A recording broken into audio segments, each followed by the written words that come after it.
What's up everyone, it's Arcadenaut here. I'm back with my impressions of Evo Japan 2024. Today, I'm shifting gears to discuss another highly anticipated title showcased at the event, Hunter x Hunter Nen Impact. However, unfortunately the publisher Bushiroad did not provide any captured footage through the captured cards, so I tried my best to record my 30-minute gameplay footage through my cell phone. Sadly, the spotlights of the Bushiroad booth hit right exactly at the middle of the screen, and I really apologize for this inconvenience. Honestly, this was all I could do and all they let me do. During Evo Japan 2024, people were quite interested in Hunter x Hunter Nen Impact. There were lines of people trying to experience what the developer team A-Ting has been cooking so far, so let's talk about my first impressions about Hunter x Hunter Nen Impact. First things first, I was quite hesitant about Hunter x Hunter Nen Impact because I am not a Hunter x Hunter fan, and to be honest, it is one of the shonen series that I just couldn't get into.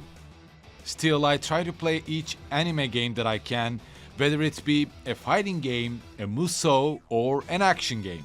And in the case of Nen Impact, its developer team A-Ting is what convinced me to give it a try.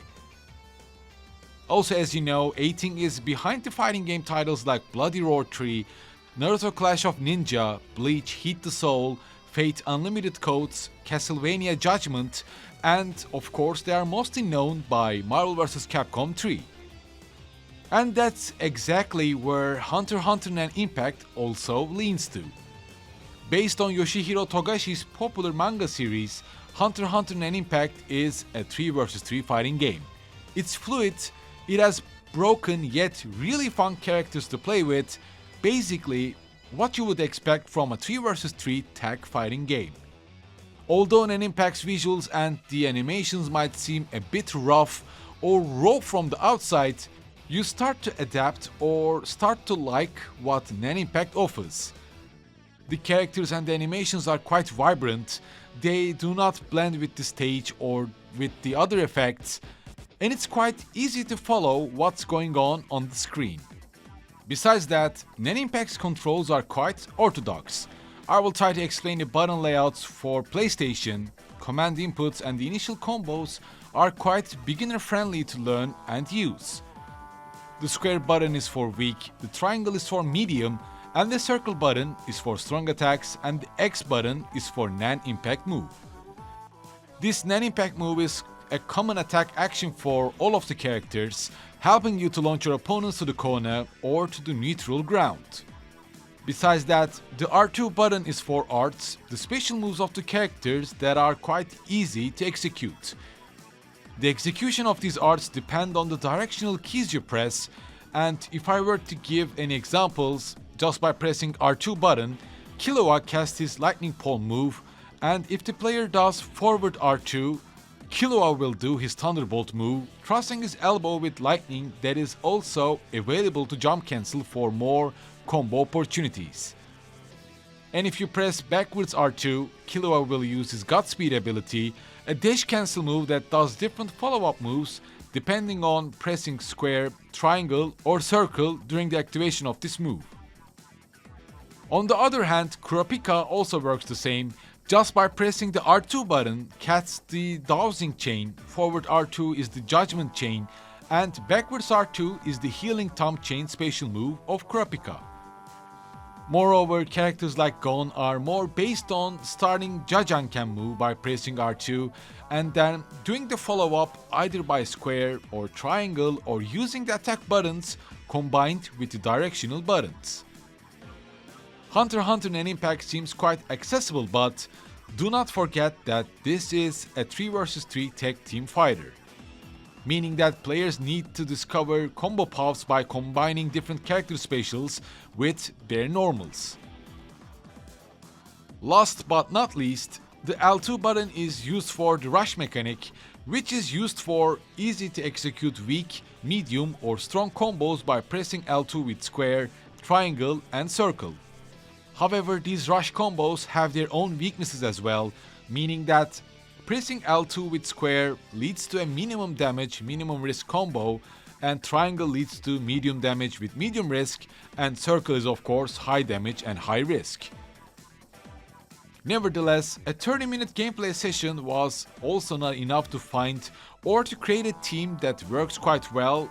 However, my advice is to always keep Hisoka in your team, whether you like this character or not. Hisoka is not just strong with his high damage output, neutral moves or dive kick special, but he feels the quickest and the most fun character to play as. In terms of being faithful to the original work, all of the characters would definitely satisfy the Hunter x Hunter fans, but for MVC or Tag Team Fighter fans, I still have some stuff to talk about.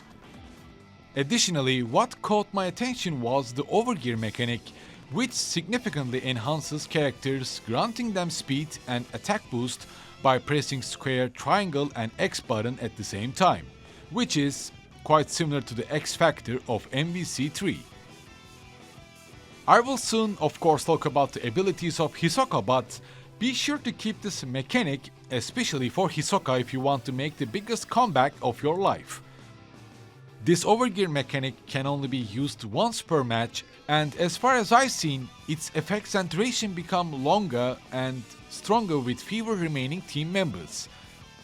In addition to that, we also have quick gear. Simply by pressing X and circle, you activate it and consume your recovery gauge to enhance only that character you play as.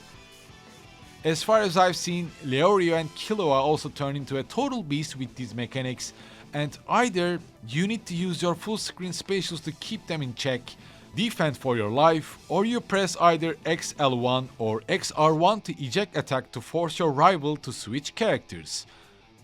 You basically steal the opponent's recovery gauge by doing that, and just by spending 1 bar of your own gauge, you force switch them to take out the character you aim to. And with these mechanics, Hunter x Hunter Nen Impact also features wave dash, air dash, and of course air combos to perform with full screen specials like Killua's lightning or Leoria's move that makes Nen Impact quite broken and fun.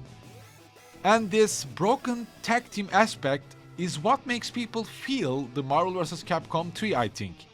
Full screen specials or Hisoka's capability of quickly turning the match doesn't frustrate you at all, but on the contrary, it lets you have fun even if you're on the losing side. As the combo damage varies depending on whether it's initiated with weak, medium or strong hits, as far as I've seen, the total combo damage reduces significantly to around 30 to 40%. So newcomers or people just casually want to have fun might also rely on that rush system initially. And even with these rush moves, you are totally accessible to do flashy high damage combos that are the charm and the core of team-based fighting games. And I'm sure either when the demo or open beta launches, I'm definitely sure you will see one-touch death combos featuring Hisoka, Killua and Leorio. I did not have any chance to practice any kind of combos that I mentioned during this 30-minute session, so I just went all in and tried to discover what Nen Impact could offer by doing that. Some of the characters like Leorio have really strong OTG spatial moves, hitting the opponent even from the ground, creating more combo extensions while forcing your opponent to change their characters.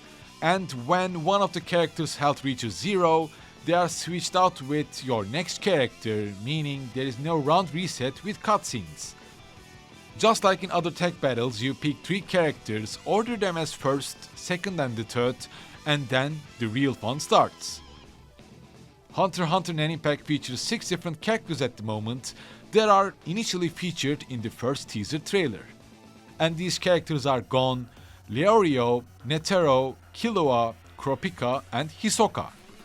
What's interesting is that the team on the right, meaning Killua, Kurapika and Hisoka, felt like the strongest and my favorite. Killua, for instance, can initiate 3 attacks from his palm, summon thunder during mid-air to prevent your opponent from getting close to you, use his Godspeed move for follow-ups, and just as you do one of these, you can quickly switch to Hisoka, pull your opponents closer, activate your overgear to destroy your opponent, if you want to play more aggressively. Although Leorio was one of my favorite characters from the anime series, I think Nen Impact gonna make me also a Kurapika fan. Cause I think he was so fun, especially his air combos and his zoning specials that kinda gave me the vibes of Exile Low of Guilty Gear, and these were really fun to do. Besides these, I think Leorio is also quite strong and dangerous with his specials, especially the special that he hits the ground can be quite annoying as it's an OTG special that requires you to wake up midair correctly to break the streak.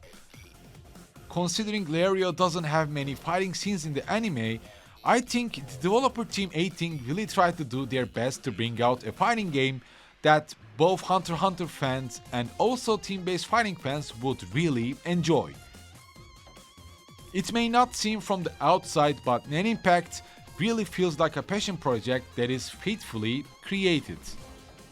Besides Leorio, Netero felt somehow quite decent overall, especially with his super and his specials in mid-range.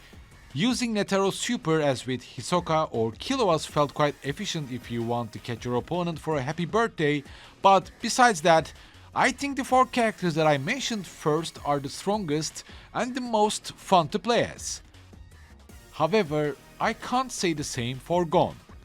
He might have some good tools that I couldn't discover, neither me nor the person I played with, Naito-san, didn't enjoy playing as Gon and went straight for Hisoka nearly in every match. That's how much fun he is. This might even sound as if I'm exaggerating, but put Hisoka in the 3rd place and carry the match, easily clear what's left in your rival's team. That's how dangerous and how strong Hisoka actually is. Nonetheless, I think my favorite character was again Kurapika. He's both strong in long range and close range, keeping his opponents in check with his chain moves, and quite strong in aerial combos as well. In addition to that, Kurapika can heal with his Holy Chain special, and his Chain Jail move is turned into a super art move. And just like you expect, if you have enough gauge, you can use the super arts of your teammates just like Marvel vs. Capcom series. That might lead to taking out both of your opponent characters at the same time and achieving Happy Birthday. And although they were not playable in Evo Japan demo version, we also know about 3 additional characters that will be featured in later versions. Uvogin as powerhouse fighter with armored specials, Machi with her trap-like specials that might offer a more bit technical gameplay, and Gentru with his bomb specials. Honestly, I'm looking forward to trying out these characters as well and what they add to Nen Impact in general, though I think I'm mostly waiting for Chrollo to be announced as the next character. As you see, my expectations for Hunter x Hunter Nen Impact were actually quite low, possibly due to its art design and the animations, but my concerns were gone as soon as I started to have fun and found some broken combos and a fun to play trio that I would enjoy. However, I still have concerns about how Hunter x Hunter Nen Impact would do when it launches, as it lacks crossplay between different platforms and many people find its visuals quite rough. A decent brush up to the visuals can be done until its launch, but the lack of crossplay can turn Nen Impact into a Discord fighter in maybe a couple of weeks after its launch. I might find people to play against here in Japan, but for the rest, I'm not so quite sure. My honest advice would be to grant 18 more budget on this project and to see how they will manage with Nen Impact. Because it's fun, has aspects that would help the newcomers or the casual people to adapt quickly and of course have fun, and it's also quite faithful to the original work that might interest people who are not just into Hunter x Hunter as well. As I said, Nen Impact is quite fun to play and might be the new favorite of team-based fighting game fans. The lack of crossplay might lead to its doom quite quickly. And if there is anything you want to learn more about Hunter x Hunter Nen Impact, be sure to ask your questions down below or through my Twitter account or my Discord channel. Next, I still have one more impression video to do, and that will be 2x KO of Riot Games. Any humble support through Patreon or YouTube join is really appreciated. I will see you soon. Stay tuned.